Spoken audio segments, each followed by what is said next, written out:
professor Fábio Pressotti, professor da cadeira da disciplina de Processo Penal 1, FUPAC, Fundação Presidente Antônio Carlos e caros colegas acadêmicos do curso de Direito também da FUPAC. Eu sou a Áurea Maria, aluna do sexto período, integrante do grupo composto por mim, Kátia Aparecida e Kessia Borges. Vamos fazer uma interpretação dos pontos relevantes do livro As Misérias do Processo Penal, do doutrinador, autor e jurista italiano Francesco Carnelucci. A narrativa, com o tema central As Misérias do Processo Penal, tem o objetivo de trazer à luz o que ocorre com o advogado criminalista, a premissa da linha de defesa, explicitar o que na realidade impregna de prazer, vaidade e o que é verdade, na verdade dos atos da justiça, que é a clava forte. Segundo o autor Francesco Carnelucci, a toga, vestimenta usada pelos operadores do direito no exercício da função, ela representa uma divisa entre aqueles que exercem para distinguir sobre aqueles em que são exercidos. Nada mais é que autoridade.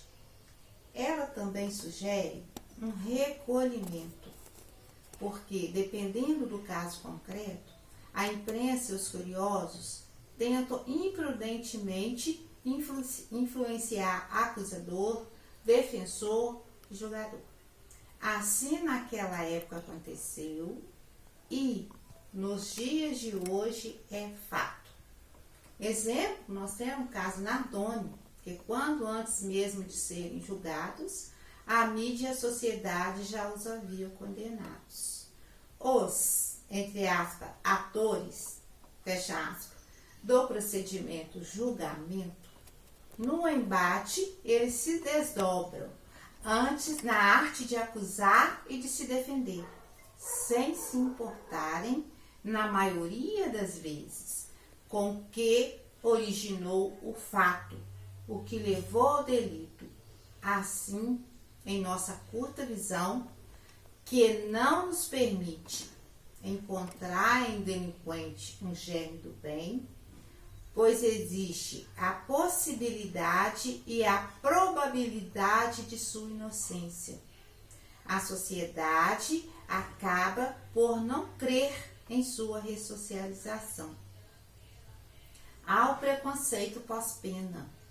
Uma vez presidiário, não há dignidade para voltar à sociedade. Porém, naquele tempo, onde o autor já ansiava por um novo conhecimento do que julgar pena em prisão, o Estado não cumpria.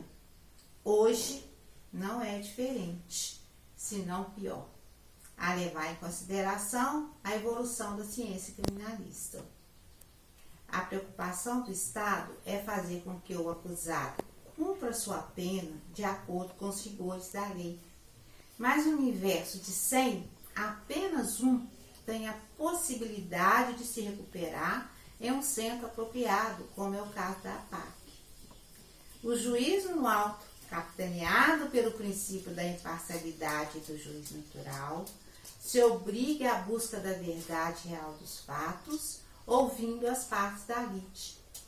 O promotor, ao lado do julgador, e ele, o advogado, no mesmo patamar do acusado, sendo que o promotor e o advogado, os dois, municiados por argumentos, buscam o convencimento do julgador por meio dos princípios da ampla defesa, do contraditório, do devido processo legal e da presunção da inocência.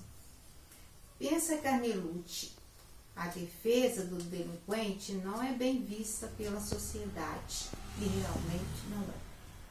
Outro fator, o de ir até onde está o criminoso, descer ao último degrau da escada e estabelecer face a face com ele, criar uma estratégia, conhecer a verdade dos fatos e assim amenizar ou livrar da pena.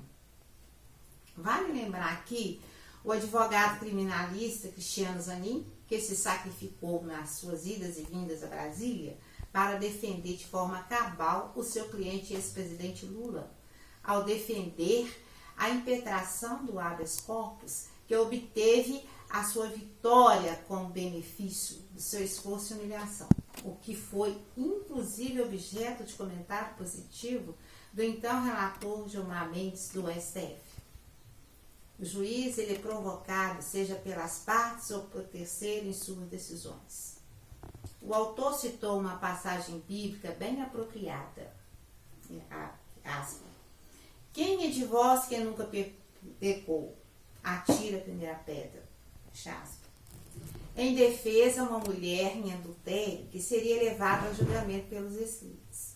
Jesus não a condenou. Assim, o juiz necessita não ser parte para ser juiz. Gostaríamos de enfatizar as felizes palavras do escritor Francisco Anelucci, quando diz: quanto mais grave o delito, menos indigno será o juiz. Ou seja, menos risco de erro. O mais óbvio expediente digno é o colegiado, o qual é um meio contra a insuficiência do juiz. Se não elimina, pelo menos reduz. Para o juiz, a imparcialidade leva à independência dos atos, de dar razão a quem de direito, sem levar sobre os ombros a culpa da condenação de um infeliz encarcerado. Na sua razão, o magistrado aplicará, inocente ou culpado. Esta é a finalidade do processo penal. Para isso, tem na mira o passado, o presente e o futuro do réu. Hoje, sintetizado na dosimetria da pena. O condenado nada mais é do que no presente, a síntese do passado e a do futuro, o que não se atribui ao juiz no seu todo. Essa postura ela pode ser observada não só na época da narrativa, mas também como hoje. Aqui reside, cabendo uma expressão do latim, o quid lata prebit, dais irae, que quer dizer tudo que está escondido num dia de ira tem que ser expostos para o estabelecimento da defesa. Então, o delinquente tem que ser sincero neste momento, porque o germe do mal, no dia da ira, foi o combustível para a explosão do delito. A verdade é descoberta a partir da experiência do encarcerado. Assim, verifica o que levou a cometer o delito. No atual modelo de justiça, podemos entender que até mesmo na época da narrativa, a justiça é composta dos togados, júri do quarto poder, que representa o povo.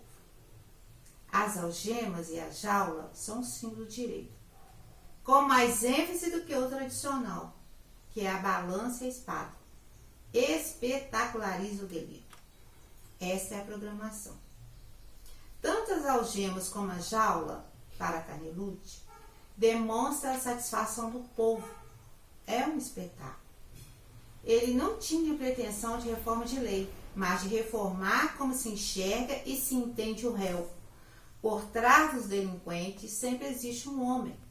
E para entender este homem, empresta-se à justiça os serviços de uma ciência capaz de entender o contexto no seu todo, psicologia. É verdade que o advogado ele não é visto com os mesmos olhos que enxerga o Ministério Público e o magistrado. É visto com os olhos da humilhação. O advogado é importante para que a justiça seja feita. Divide com o acusado a necessidade de pedir e de ser julgado. É imprescindível angariar a confiança do acusado, pois este se encontra fechado em si mesmo e desacreditado na justiça dos homens. A questão do direito é tratar o delinquente como homem e não como coisa, bastando que o mesmo envergonhe de sua conduta. Toca-se assim a raiz do problema. A justiça humana não pode ser senão uma justiça parcial. Tudo aquilo que se pode fazer é buscar diminuir essa parcialidade. O problema do direito e o problema do juiz é uma coisa só: julgar quem tem razão, ser imparcial. A parcialidade do defensor e acusador será o que vai resultar na imparcialidade do juiz. O contraditório e a ampla defesa tem que ser muito bem observado e analisado, muito bem pelo julgador. Um mau julgamento é gravíssimo à vida do acusado quem está em jogo. A crueldade está no pensar que, se foi, deve continuar a ser. A sociedade fixa cada um de nós ao passado. Concluímos que as misérias do processo penal sempre existiu e existirá. Naquela época, guardadas as devidas proporções sociais, políticas e econômicas, para a atual, nas mesmas condições, é público e notório que só os atores mudaram. O teatro é o mesmo. A análise do processo penal deverá seguir a imparcialidade do julgador e os trâmites no código pertinente, além de resguardar a transparência e legitimidade das partes envolvidas. O acusado deverá ser preservado, valendo-se da premissa de que ele poderá ser acusado injustamente e o farão arcar com consequências as quais não deveriam recair sobre ele.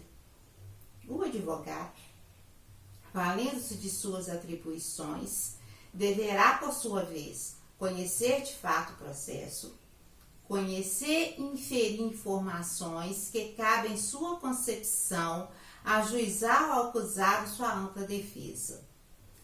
Temos uma situação atual que demonstra em sua concretude que o desvio de uma informação por um ator, entre aspas, togado, impôs restrição de liberdade de um inocente, o qual só poderia ser culpado somente em trânsito em julgado, em favorecimento à sua imagem perante a sociedade. Aqui nos referimos ao ex-juiz Sérgio Moro.